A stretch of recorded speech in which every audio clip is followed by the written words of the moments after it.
Cosa ci dici durante il pestaggio di Cairano San Marco? Come me mi hanno portato le carte e ho scritto tutto per andare in tribunale. E dopo? E dopo ho sentito questi che sono sottoscritti a me, avvocato Pivetta, io sono. Penso che andrà tutto bene per il rispetto che forse era troppo incasinato. Io dico questo, non ho nient'altro da dire. Prima la violenta aggressione, ora un video su Instagram in cui se la ridono della strage di Cairano, come la chiamano sul social.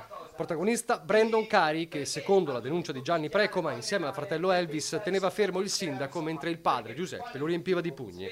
Ma malgrado le foto del volto tumefatto del sindaco, malgrado lo sdegno generale, le ferme condanne della politica, malgrado la denuncia, nessun pentimento, anzi lo scherno, la beffa, risposte senza senso. Ma senta una cosa, perché ha dovuto picchiare, malmenare e pestare il sindaco di Cairano San Marco? Perché? Per quale motivo? Spiegaci tutto. Penso per quelle robe lì, stupefacenti, alcol. Giuseppe Cari, 50 anni, e il figlio Brandon, di 23 anni, ed Elvis, di 26, sono stati denunciati a piede libero dai carabinieri per lesioni personali aggravate, danneggiamento e minaccia aggravata.